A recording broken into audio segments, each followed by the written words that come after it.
Good evening and welcome to Tea with Tyson. We're going to be reading The Forgotten 500 this evening. And I do have tea, but I also have Chester right here. We'll see if he will settle down. He's shouting like crazy, so his hair gets in my nose and my allergies go nuts. Huh? Do you say hi to the kids? Huh? Want to say hi?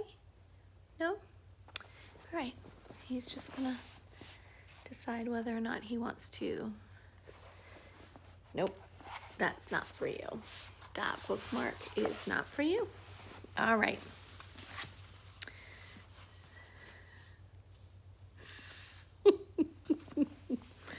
Stop it. Stop. You're gonna have to get down.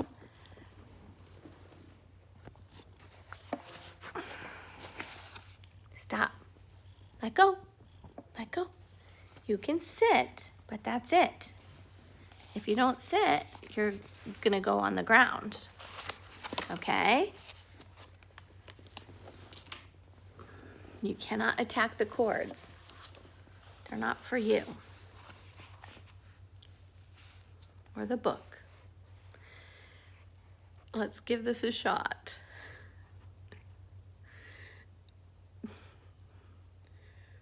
Vujnovic was driven by more than just professionalism or a dedication to duty. Vujnovic instantly felt a bond with the Americans stuck behind enemy lines in Yugoslavia because he had been there himself only a few years earlier. Vujnovic had never flown a plane or served behind enemy lines, but he had spent plenty of time in Nazi territory, and he sympathized with the airmen in a way that no one else in the OSS could. A Pittsburgh native of Yugoslavian descent, Vujnovic had been visiting Yugoslavia as a student when the war broke out, leaving him trapped behind German lines. He spent the next 2 years trying to get out of occupied territory. No, stop it. Is it still running? Yep, sure is. Listen, you little stinker, you're gonna have to get down. You be nice. Chester. Say goodbye. Goodbye.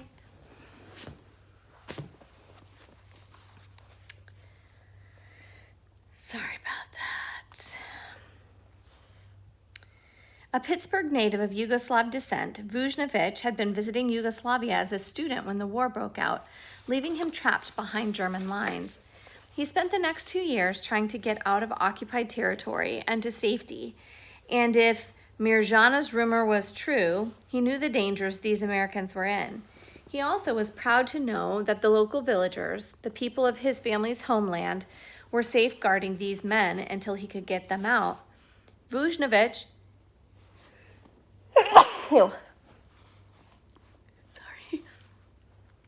had grown up as an all-American boy in Pittsburgh, but in the same Serbian-American community that now embraced his wife, Mirjana.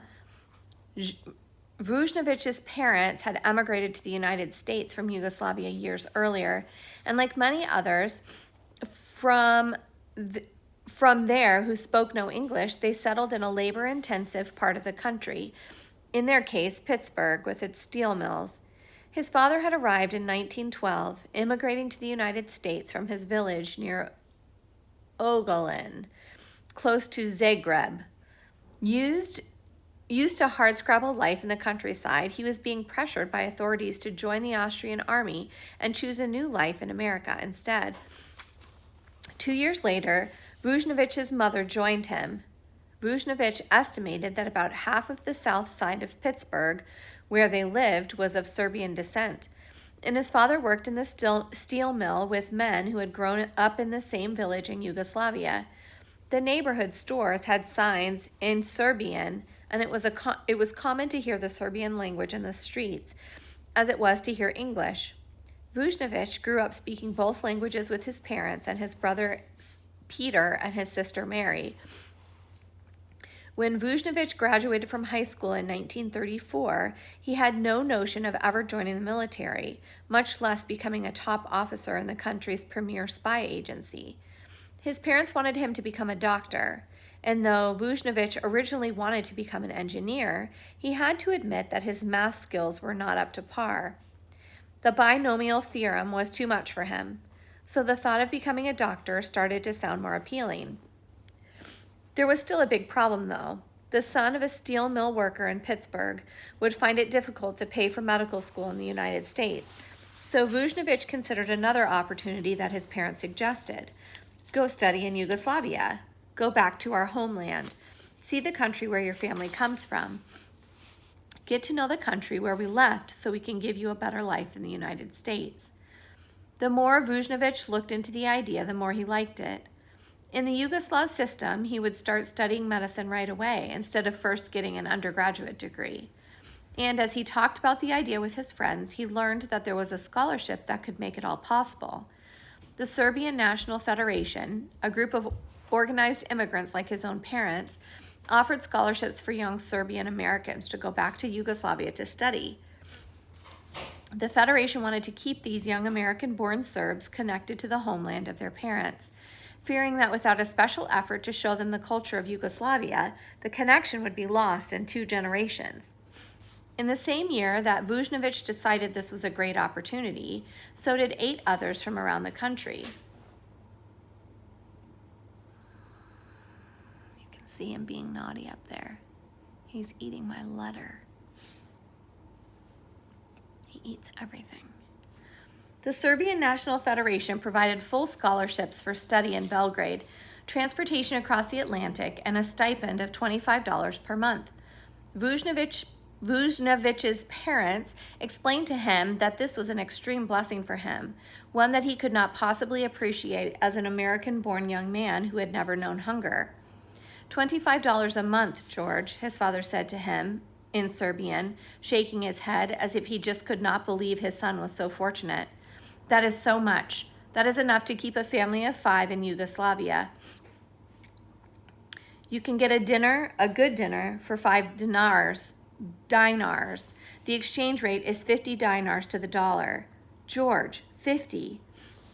The son of a Pittsburgh steel mill worker was going back to his parents' home country to study and live a life they could only have dreamed of when they set sail for America. The Vujnovic family saw George's departure as fulfillment of the American dream, the proof that if a poor Yugoslav couple came to this country and worked hard, their children could reap unimaginable benefits. His parents were thrilled to think of him boarding the Majestic, at the time the largest ship in the world, part of the White Star Line that had sailed the Titanic only a few years earlier. Like its ill-fated predecessor, the 56,000-ton Majestic was a magnificent sight, with her 3 tall funnels and large black hull, the interior filled with stately dining rooms, lounges, and libraries, milled of expensive wood and fine fabrics. His parents relished the thought that Vujnovic was traveling in comfort, going to a promising future, not as one of hundreds of immigrants packed into steerage, fleeing poverty, war, and hunger. The Majestic docked in Cherbourg, France, where the American boys boarded a train to Paris and then on to Belgrade, arriving in mid-September 1934. They found a city that, much like any other European capital, was steeped in a rich and colorful history that included war, occupation by other countries, and a myriad of other hardships. But by the time the Americans arrived, Belgrade was on the upswing, gaining recognition as a cultural cornucopia and a center of higher education. After the occupation by Austro-Hungary and German troops from 1915 to 1918 during World War I, Belgrade experienced faster growth and significant modernization as the capital of the new Kingdom of Yugoslavia during the 1920s and 30s, growing in population to 239,000 by 1931.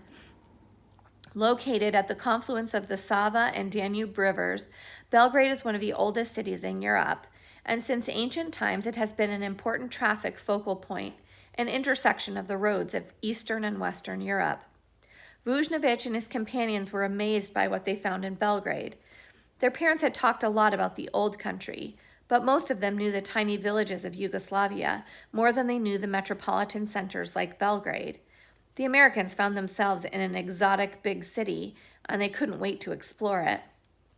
They enrolled in the University of Belgrade as planned, and then they immediately set out to confirm every image that Europeans had of wild, ill-mannered Americans.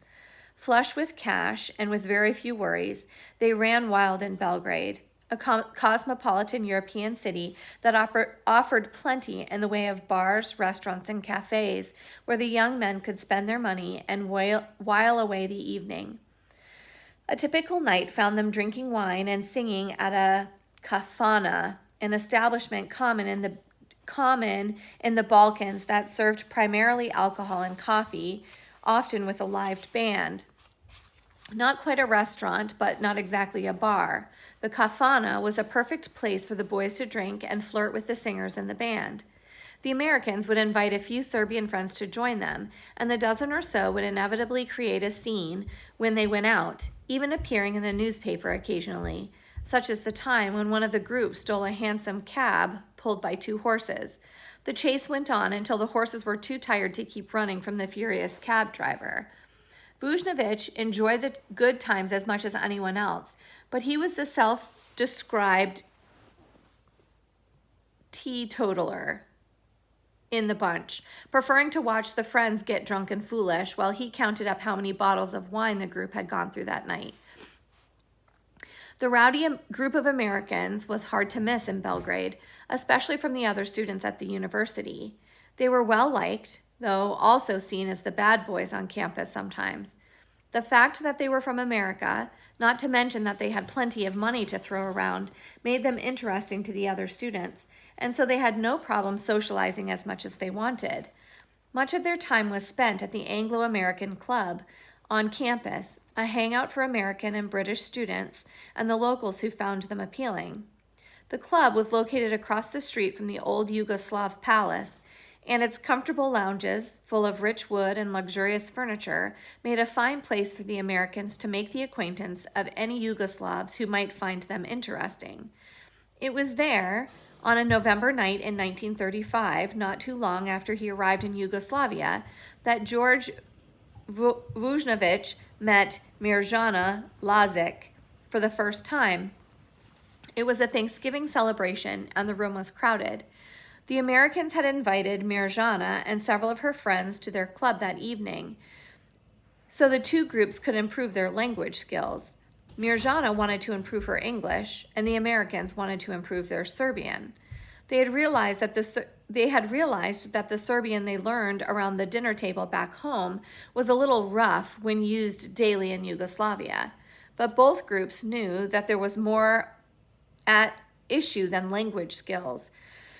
When he first saw Mirjana across the room, Vujnovic had the same reaction as every other young man who met her. She was beautiful. He had another reaction, too. He knew from that moment that she was the woman he wanted to marry. Vujnovic couldn't settle on exactly what drew him so quickly. It might have been her blue eyes, her lovely voice, or her quiet, dignified demeanor. He even liked the way she stood, and her dress, and the way she wore her hair. That's the girl for me. I have to get to know this girl. Vujnovic fell for Mirjana hard, like nothing he had ever experienced before. He had no idea that, like many of the people in Yugoslavia, Mirjana had already been through a lot in her young life. Her father had been interned by the Austrians in connection with the assassination of Archduke Ferdinand of Austria in 1914, which had set the wheels in motion for World War I. Though he was not actively involved in the assassination, he was in Sarajevo, Yugoslavia at the time of the assassination, and was an unabashed supporter of Young Bosnia, the political group responsible for the killing. Her father returned to their home in Novi Sad, a Serbian village on the Danube River, after the war ended, and then moved his family to Belgrade for a better job. The family did well in Belgrade, and Mirjana entered the university at the same time as Vujanovic. A learned woman already, Mirjana spoke Serbian, English, German, and French, and she taught language in addition to her own studies. Vujnovich immediately struck up a conversation with Mirzhana. She found him handsome and interesting, but she thought that he had some wild friends. She gave the Pittsburgh boy a chance, drawn by his playful, engaging demeanor. But then he went too far with his American-style familiarity. He offered to take her home that evening, and she told him in English that was as crystal clear in both pronunciation and meaning that such a suggestion was out of line, an insult to a young woman he had only just met. I'm a professor at a high school for girls, and if anyone saw me walking in the evening with a strange man, there would be talk, she explained. I don't want people to talk about me. Vujnovich understood that he had been too eager, falling back on his American sensibilities and forgetting where he was. He was disappointed that he had blown his chance with this beautiful woman and could only watch her march off. He would not see Mirzhana again for 4 years. In the intervening years, Mirzhana's mother died, and she received a scholarship to study at Cambridge, England, for 6 months. After returning to Yugoslavia, she settled again in Belgrade. By 1939, Vujnovich and his friends had settled down somewhat, becoming more serious students and less the rowdy Americans. So when he saw Mirzhana again one night at the Anglo-American Club, he thought he might have a chance to make things right. This time, he would proceed very slowly. He spoke to her gently, politely, and briefly, making no effort to monopolize her time at the club. But he watched carefully, and when she showed an interest in ping pong, so did Vujnovich. When she wanted to play bridge, so did he. They slowly became well acquainted, and after 2 months, Vujnovich very carefully suggested one evening that he might walk her home. He braced for the same retort as before, but this time Mirzhana said yes. As they walked slowly for 3 miles along the Milosavljakog, a large boulevard leading to her home, Vujnovich made small talk until he thought the moment was right to say what he'd been thinking for a while. I remember when I saw you the first time years ago. It was 1935, he said. She looked at him as if he were crazy. Just as he had suspected for the past 2 months, she had no memory of their first meeting. What? I never saw you before in my life, not before a couple months ago. I saw you in 1935, he said, at the club. He then proceeded to describe exactly what Mirzhana looked like that first night, the color of her dress, her brown shoes, how she wore her hair, the way she stood. He said it as if it had been running through his mind for 4 years, and it had. Mirzhana was touched that he remembered. She was moved by how he had described this vision, standing there on the boulevard with her. Vujnovich had already fallen in love with this beautiful local girl, and now she was falling in love with the tall, handsome American. They dated through 1939 and 1940, a happy time when there was little to concern them except their studies and each other. Then everything changed in 1941. We'll stop there for today. And I'm actually not going to stop there because I'm going to start reading again so that I have it already taped, but that's for another time. See you later.